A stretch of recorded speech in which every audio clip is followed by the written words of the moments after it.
Hi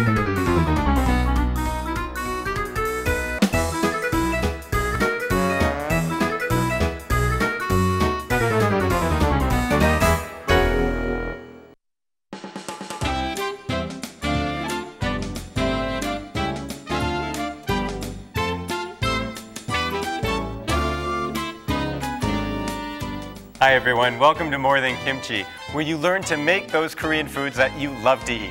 Well, this week we are focusing on foods that you can take with you on picnics. You know, that's perfect because actually my mom is in town right now and we're planning to go hiking on Pugansan this weekend. Wonderful, because today's dish is going to be perfect for something like that. Oh, well, tell me what it is. Today we're going to prepare kimbap. It's a rice wrapped with the seaweed. Oh, you know, that's perfect. I know that Koreans love to take kimbap on picnics. It's really easy to carry and eat. My question, is it easy to make? Well, you know, with a little bit of practice, everything will be perfect. Okay. You know, follow me and you'll become an expert on kimbap maker. Oh, that sounds great, you know, because I think my mom will really appreciate it. Now, is it spicy?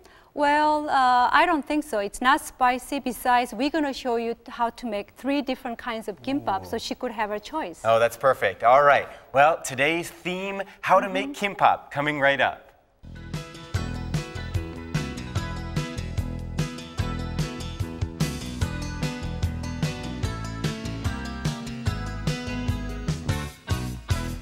Let's look at today's ingredients first. I have cooked rice here. And then, of course, seaweed. It's called kim. These are cut into 4 pieces of 1 sheet. Oh, I see. So I have a kim seaweed here. And then here I have, this is a wild sesame seed leaves, which you only see in Korea. And then I have red leaf lettuce. And I have kimchi. This has been chopped. And I have tuna fish.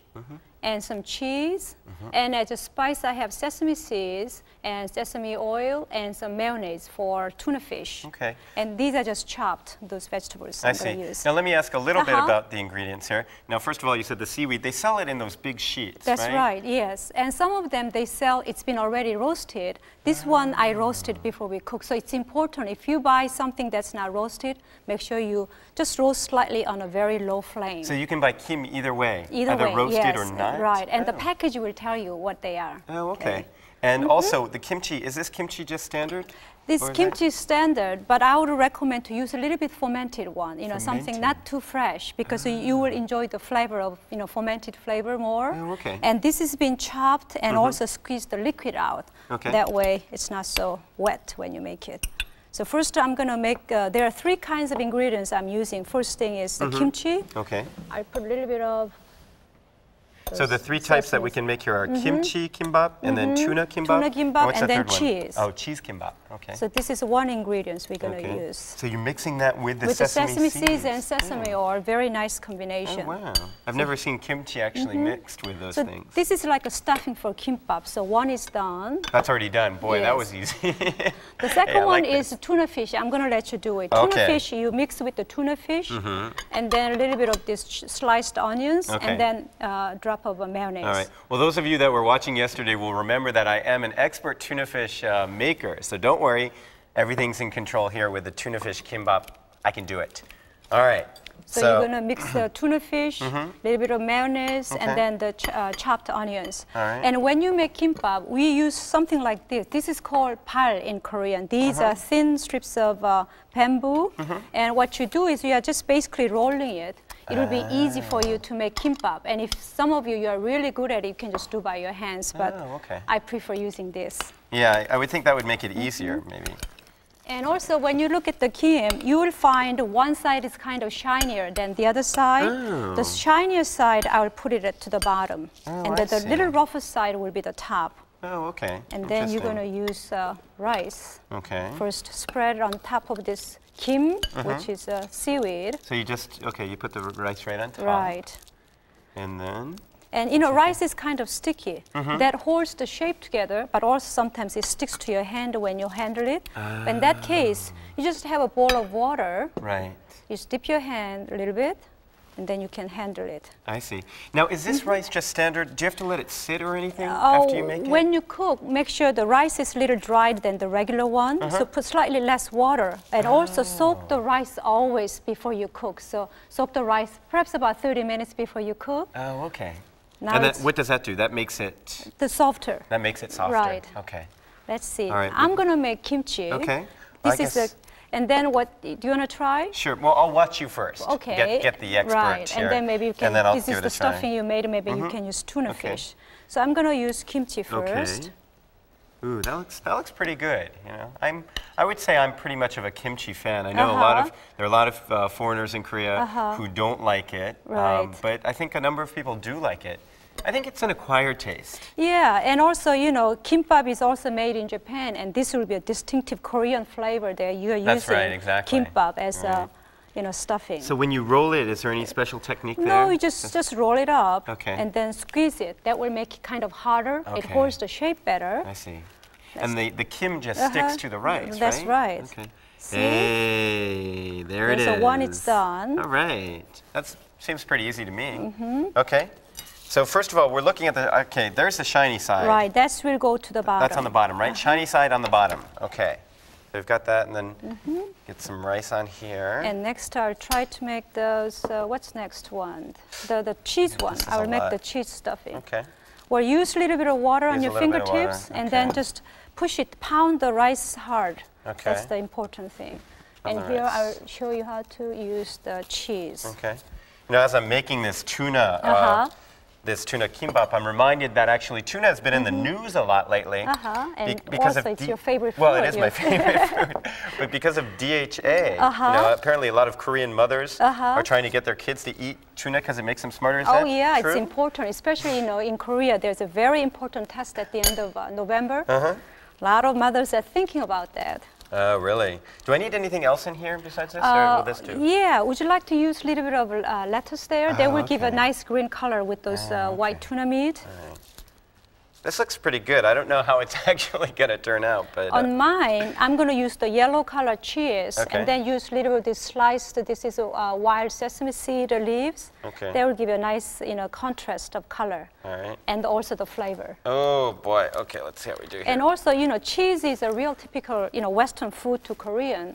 And these sesame seed leaves are real typical Korean flavor. So I think, oh, well, I think that's pretty good too. What happened to my kimbap? Wait, something's wrong with this picture. I think I need to re-roll this. So this is a half size of sliced cheese. Okay. What did I do wrong here? Did I put too much in? Maybe perhaps next time when you try, use a little bit of less stuffing. Okay. And then just roll it. I think I was trying to get too much in there. All right. Well, let's see how. Oh boy. You know what? I'll eat this. Okay. This is not for you to eat at home. Here's a special dish for you. And try next one. Oh boy. I don't know that I can say that this was a success here. All right. We'll put these here. Okay, I think I'm going to try it again. I can do better than that. I'm confident. I'm going to make one more here. Now, this is with the cheese and sesame seed leaves with the nice green and the yellow yours looks color. so pretty. Over here. How did you get it so pretty? I think I'm going to try less rice. Also, you know what? Try with the kimchi stuffing this time. Maybe it might be easier, less liquid. Okay. And also, when you slice kimbap, it's important to wipe the knife with the wet cloth. That way, the knife is not very sticky. Oh, all right. Okay, so here's my second attempt here. We'll see if I can do a little bit better. You know, this is one of those things that looks really easy, but for those of us that aren't, that are cooking challenged. But you know, as I said, with a little bit of, you know, practice, this is actually quite easy. And the stuffing, you can use some carrots, some vegetables. Sometimes you can use shrimp. So many different kind of stuffing will be just fine too. Okay. All right, here's my second attempt. Let's hope that this works. You know what? I'm having problems here. It's not really sticking together. All right, I'm going to hide this piece of kimchi inside here. All right. Well, you know, the taste isn't really going to change, is it? No, I think it'll be just fine. There you go. The taste is the same. All right, we'll put those there. See, I'm going to hide the part that's kind of ugly and push it down. That's the key here. If you don't make pretty kimbap, just hide it, you know, and put it on the put it on its belly, and then it'll look fine. All right. So this is my last one. It's with the tuna and then some lettuce. I'm going to watch your rolling technique here. So I think you can sort of put your fingers as you roll. Okay. And then push it down a little bit. You push it down there, and then just turn it. And Okay. then you squeeze it. All right, so that rolling technique is a key part of this process. All of yours are turning out so nice. All right, I'm going to practice this one at home and see if I can't perfect it. All right, wow, those look pretty good. Okay. Oh, I'm getting pretty hungry. I'm ready to go on a picnic. We have all this food here. You know, actually, last Children's Day, I went with about 100 kids, little kids on a picnic, and everyone took kimbap. So I think it's kind of, what would it be? Maybe something like a peanut butter and jelly sandwich. Yeah, it's a wonderful picnic food. It's something we have to have when we go outings. Okay. And some of them, I think we use kind of thicker way, but this is the thinner kinds. All right. Well, it's time now for the question of the day. Does the seaweed we use to make sushi and kimbap come from the shallow sea or the deep sea?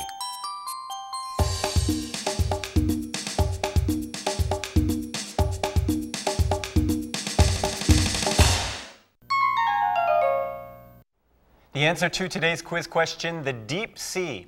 Now, Hwayoung, does the depth of the sea actually affect the seaweed? That's right. You know, you can see this this seaweed color is dark, almost black, supposed to come from really deep ocean. And some of the seaweed is lighter green color, and that's supposed to be sort of shallow weather. Shallow water. Oh, okay. So that affects the That's right. color. Interesting. All right, well, it's time for today's taste test. Of course, we do have some wonderful looking kimbap here. And I think I'll dig in right here. You know, Don't you want to try yours? I was going to save these good ones for your mom. Oh, well, that's okay. Go ahead. Here, let's take a little visual test first. Which one of these two looks more appealing? All right, I guess I'll try one of each. I'll try one of mine first since I made it. The one you're having is, what, the tuna fish? It's good. It's good. Also has a lot of protein, supposed to be really good. And then the combination of tuna fish and onions, it's really good. Little spicy, you know, onions. Now, I've heard that this has calcium. Sure. Kim, and especially today's dish, we have some, you know, cheese and then some the seaweed. And seaweed is known to have more calcium than powdered milk. Supposed to be good for bones and, you know, teeth. And also for women too, osteoporosis. Wow. You know, we talk about that a lot these days. All right, I can report that this is very good. Let me see, I'm on my second one. This one is kimchi. It's a subtle flavor. It's not as strong as I thought it would be. Yeah. So it mixes really nicely. You know what it is? I think the oil actually makes it a little bit... The sesame seed oil? Yeah, makes it more mellow. Good combination. It's not that too tangy. It's really good. And finally, we have the cheese one, right? Right. I've got to try all three. And that's an interesting combination, cheese and, you know, wild sesame seed leaves. Very good. Well, yes. All right. Well, it's good. I'm chewing, so would you like to tell me anything else about this? We got nice little decorations here. So take a look here. And don't worry about the shape so much first time when you make it. You know, keep practicing. You know, we'll make it perfect. All right. Oh, that was great. Well, I was able to eat all three here and try them. They're very nice. This would make a great snack. So if you do go on a picnic and you'd like to take a little Korean snack with you, why not try kimbap? All right. Well, I guess that's all for today, right? Okay. Thanks for joining us. Bye-bye.